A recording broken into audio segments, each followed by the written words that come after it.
আচ্ছা, তোমরা system of force engineering মেকানিক্সের যে চ্যাপ্টার আছে, ফোর্থ চ্যাপ্টার বা সিস্টেম অফ ফোর্স বা রিজলিউশন অফ ফোর্স, ওই চ্যাপ্টারের মধ্যে দেখবে রেজাল্টেন্ট তো বার করেছো, তাই না? রেজাল্টেন্ট বার করেছো R equal to root over summation of V এর whole square plus summation of H এর হোল স্কোয়ার। আর ডাইরেকশন বার করেছো tan theta summation of V by summation of H, এই ফর্মুলা দিয়ে, থিটা ট্যান ইনভার্স এই ফর্মুলা।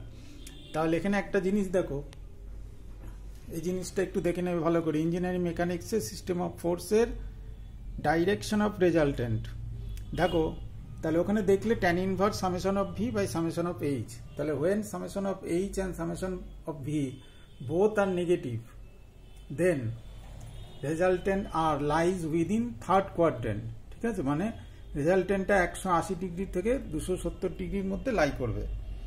তাহলে এক নম্বরের ছবিটা এখানে এইরকম হবে দেখো। তাহলে রেজাল্টেন্টটা কিরকম হবে?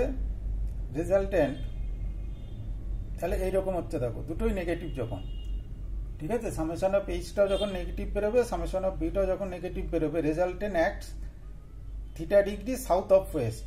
দেখো সাউথ অফ ওয়েস্টে আছে রেজাল্টেন্টের ডাইরেকশনটা, ঠিক আছে, এটা এক নম্বর কেসটা, দুটোই যখন নেগেটিভ বেরোবে। তাহলে দু নম্বর কেসে যখন when summation of H is positive and summation of V is negative, যখন সামেশন অফ এইচটা পজিটিভ বেরোবে আর সামেশন অফ ভিটা যদি negative, then resultant R lies within fourth quadrant, অর্থাৎ 270 ডিগ্রি থেকে 360 ডিগ্রির মধ্যে থাকবে। তাহলে দু নম্বরের ছবিটা দেখে নাও, এইটা এগুলো একটু লিখে রেখো খাতায়, ঠিক আছে। দেখো এইরকম পজিশনে আছে, তাহলে কোথায় আছে? সাউথ ইস্টে আছে দেখো, ঠিক আছে। Resultant acts theta degree south of east, তাহলে থিটার ভ্যালুটা কিন্তু বেরোবে ওইটা, এটা মাথায় থাকে যেন, হ্যাঁ। থিটা গিটা বেরোবে theta tan inverse summation of V by summation of H করে। তাহলে রেজাল্টেন্ট অ্যাক্টস তখন theta degree south of east, south of ইস্টে হচ্ছে কিন্তু, ভালো করে দেখে নাও। তারপর দেখো 3 number case, when summation of H and summation of V both are positive, the resultant lies or lie within first quadrant. তাহলে ফার্স্ট কোয়াড্রেন্টে থাকবে যখন দুটোই পজিটিভ। তাহলে এই 3 নম্বর ছবিতে দেখো, এইখানে 3 নম্বর ছবিতে এগুলো একটু এঁকে রেখো।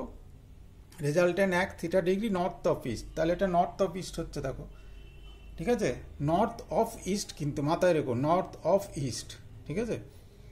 তাহলে এটা হলো 3 নম্বর কেস। 4 নম্বর কেস হচ্ছে দেখো, when summation of H is negative and summation of V is positive. ভালো করে দেখবে, summation of H is negative and summation V is positive, the resultant R lies within second quadrant, অর্থাৎ second কোয়াড্রেন্টে 90 degree to 180 degree.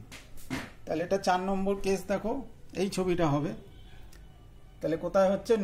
North of West, তাই না? দেখো ভালো করে, তাহলে resultant acts north of West, ঠিক আছে। থিটাটা দেখে নাও ভালো করে। 4 নম্বর কেসের থিটাটা কোথায়, কার সাথে অ্যাঙ্গেল করছে? এখানে দেখো থিটাটা, তাহলে theta equal to tan inverse summation of V by summation of H, এই করে বার করতে হবে। তাহলে ভালো করে দেখে নিলে এগুলো ডাইরেকশন অফ রেজাল্টেন্ট, ঠিক আছে। ভালো করে দেখো, ম্যাগনিটিউড তো বার করতে পারছোই, আর এটা হচ্ছে ডাইরেকশন অফ রেজাল্টেন্টটা কোন দিকে হবে তার ছবিগুলো।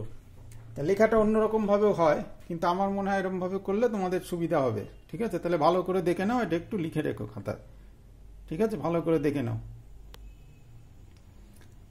আর চ্যানেলটা অবশ্যই বারবার বলি সাবস্ক্রাইব করে রাখো, চ্যানেলটা সাবস্ক্রাইব করে রাখো, ভিডিওটা শেয়ার করে দিও বন্ধুদের, ওদেরও যাতে একটু সুবিধা হয়। আরও ভিডিও আসছে, ভালো ভালো ভিডিও পাবে, তাই চ্যানেলটা সাবস্ক্রাইব করে রাখো, খুব ভালো ভিডিও আসছে, ঠিক আছে। সেহেতু চ্যানেলটা সাবস্ক্রাইব করে নাও, উপকারেই আসবে। দেখো ডাইরেকশন অফ রেজাল্টেন্ট ভালো করে দেখে নিলে, লেখাগুলো একটু দেখে নাও, লিখে রেখো।